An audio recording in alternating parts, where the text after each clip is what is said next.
bad, good.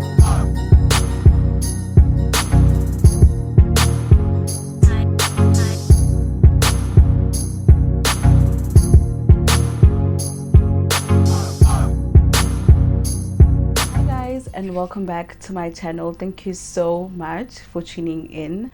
Today's video will not be an easy video to do because it's quite an intense story that I'm about to tell you guys. It was really hard for me to come here and just sit down and actually try and tell the story. I actually tried to prepare myself mentally for this because it's not one of the easiest things I have ever done in my life. And I've never spoken about this publicly because it was still hurting. It is still hurting. I haven't healed 100%, and all of the things that I'm going to be saying today is things that I have consulted with my psychologist as well. I'm not going to be telling everything. Like there's this one incident that I won't be telling you guys in detail. It's not something that I want to talk about publicly, but all the other things I feel like I am going to be speaking in detail so that you guys can be able to hear the story. And if you guys also share the same sentiments as I do, then I hope that this will also help you to heal. If you haven't healed from anything that you have been going through, I hope that this video will be beneficial to you, and I hope that we will all heal together. And I pray for your healing. I pray that you be fine, and let's just be okay. Like, we were living in trying times, not anymore. I feel like we're fine now, like in terms of the pandemic. But yeah, let's just try and be great and be happy again. So yeah, let's just get right into the video. As you guys know, that in South Africa we were introduced to COVID-19 back in 2020, and I remember very well what I was doing the week before COVID hit the country. And the weekend before, we had went to Joburg to visit our family, and it was so nice. It was me, my mother and sister. We had left my father and my brother behind, so we left and we went to Joburg. It was really nice. We had a good time, and there were talks around COVID-19 as to this is a virus that is killing people in other countries. It hasn't even hit our shores, and it's just a very big thing that has ever happened in this world. Like it's a huge thing. So I remember before we even went to Joburg, we had went to China Mall, and this other Indian lady, she was wearing a mask, and I was like, why is this lady so extra? Like, why is she wearing a mask? Just because there's Chinese people in China Mall, it does not mean that they have COVID, because they haven't been in other countries. So she's just being, you know, extra and stuff like that. So I was like, why is this lady so extra about the whole thing? Like, relax, this thing is happening in other countries. It will never come into this country.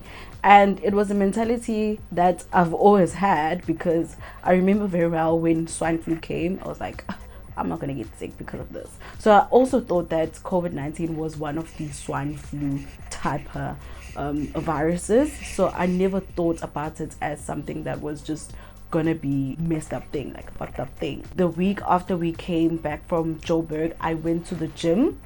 I signed up for a membership at the gym, and I started going to the gym. It was so cool because I used to go to the gym like the whole week, because I never really liked going to school. So when I had to go to campus, I usually, like on my lunch breaks, I usually went to the gym to just like chill, even not even working out, but I used to go to the gym to just like chill and just have time, you know, to just chill and relax and not actually being around campus. Because in my last year in campus, I didn't have friends, so I didn't really have anybody to hang out with. So I usually found solace in being in the library, if not in the gym. Never really liked going to school, basically. Like, life was normal. I think for everybody, life was normal when the virus was like very far away from us. And then the time came, I think it was the 12th of March, if I'm not mistaken, when we were told that, okay, there is this pandemic that is hitting the countries. People are dying like flies, so you guys need to stay at home, and you don't want to find yourself outside. Like, you don't want to find yourself being in a situation where you actually gonna contract the virus, and you might just, you know, have complications and probably pass away. So We all adhered to those rules and regulations, of which they were put by our government, by our president, and we followed through the whole thing. Me and my family, we followed all the rules because my mother actually works in a hospital, right? So she was also working in the COVID department, and she usually came back every single afternoon to tell us that, guys, kushubile, like, it's very bad, people are dying, it's a really bad situation that we are facing as a country, so please try by all means to do the right thing and to stay at home and take care of yourselves. There were 2 people in this house who were allowed to go to the shops, which was my sister and my father. Those are the only 2 people who had to go to the shops to buy food and things that we really need at the shops. But other than that, like, I remember very well that for the first 100 days I never went out at all. Like, I never even accompanied them to go to the shops. I was like, I am not going anywhere, I'm staying in this house and I'm gonna follow everything that the government say we should follow. When my mother came back from hospital every day, she used to tell us the same thing, guys, like, please just stay at home, just, you know, it's very sad. And she was not really good, like, she was not feeling really well emotionally because of the things that she used to see. Yes, she was a person who always have seen death, but not in that way, like, not when plus minus 10 people die in the same day. So my mother used to put us into context and tell us that, okay guys, like, this and this is happening. So we knew what was happening at the time, and we knew that, okay, if you do this, this is gonna happen. So we as a family, we tried by all means to follow the rules of the country, like follow the rules of the government. As the year went by, the year was just, I could say it was the new normal of being at home and not being able to go out to see your friends and all of that. I remember my friend had called me this other time, and it was our birthday. Me and my friends share the same birthday, so what it do, friend? We share the same birthday, and she was like, girl, let's just go out and have fun, like, let's just go have like lunch or dinner. And I was like, friend, I'm sorry, but I'm not feeling comfortable with this whole situation. We were in level 3, but people were still dying. So I was like, I am not going to be going out, and I'm scared. I'm scared for my life. I'm scared for my family. I'm scared that if I contract this virus, then my father is going to get it, because my father had high blood pressure. So I was like, I'm not going to be putting anybody at risk. So as the year progressed, I was in my 3rd year in BCom accounting. What to do? I got my degree.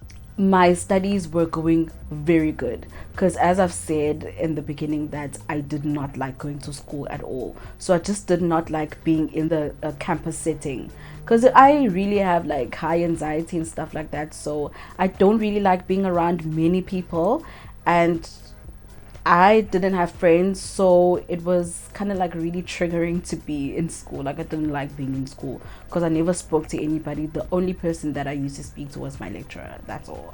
And lockdown really helped me so much in terms of my studying, because that's when I started progressing in my schoolwork. And I'm still shocked at the marks that I got in my 3rd year, in my 2nd semester. Like, I'm still shocked, because I'm like, is that really me? Like, did I get those marks? So I was really quite happy being at home and actually, you know, getting my work done at home. Like, it was really amazing. And the year progressed, it went on, and October came, where I think that was when my life started changing. I wouldn't say that it changed for the worst, but it wasn't good at all, because there are some things that I started discovering about myself that I had thoughts that I've forgotten, of which I didn't forget.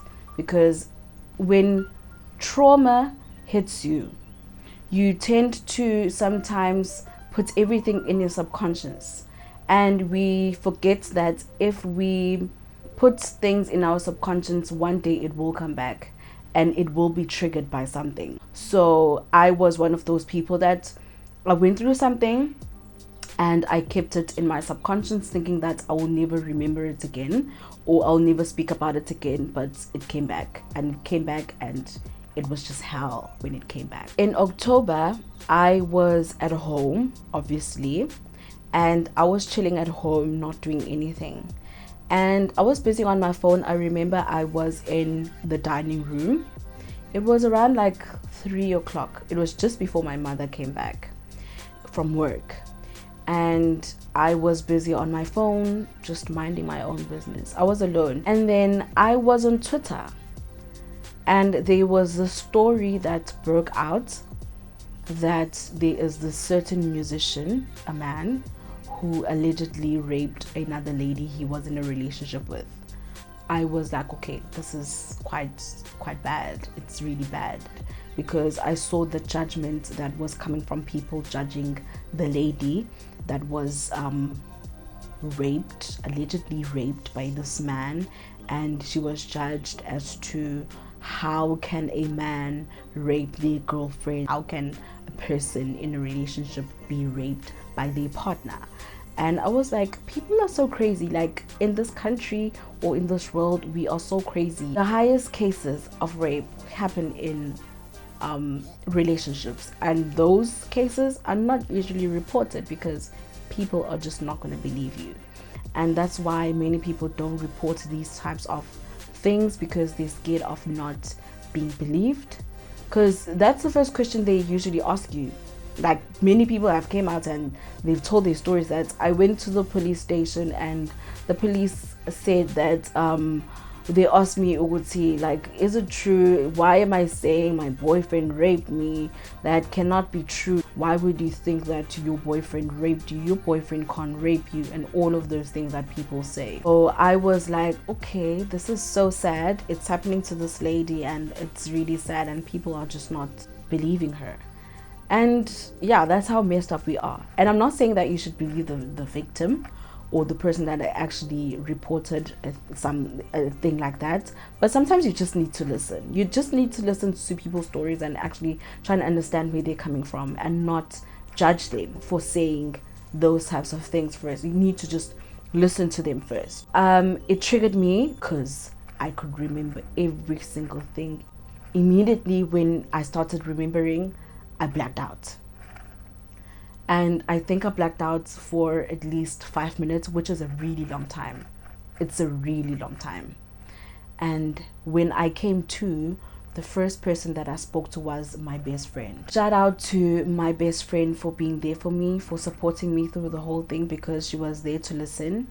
And I really appreciate her so much. She knows who she is. She's the first person that I spoke to who I told her everything in detail of what had happened and what had actually triggered me to remembering the whole incident, and she helped me through everything. And then my mother came back that afternoon and we had dinner. And I had told myself that I'm not gonna tell her this because I know that it will hurt her. I told her that I'm not gonna come out and tell her. But knowing me, I'm not usually a person who keeps quiet about stuff when it comes to me telling my mother about things.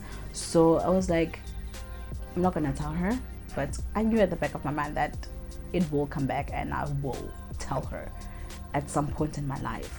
I just didn't think that it would be so soon. After remembering, I would tell her same time. So after dinner, we were watching TV as usual. It was just me and her because my dad had went up to sleep and my sister was not back from work. Then an ad played on TV and I don't really remember what was happening, but I know that it was a man and a woman, and I was like, oh, men are garbage, like men are so extra, I just don't like men and all of that. And coming from me, it was just quite the opposite, because I don't usually speak like that about men.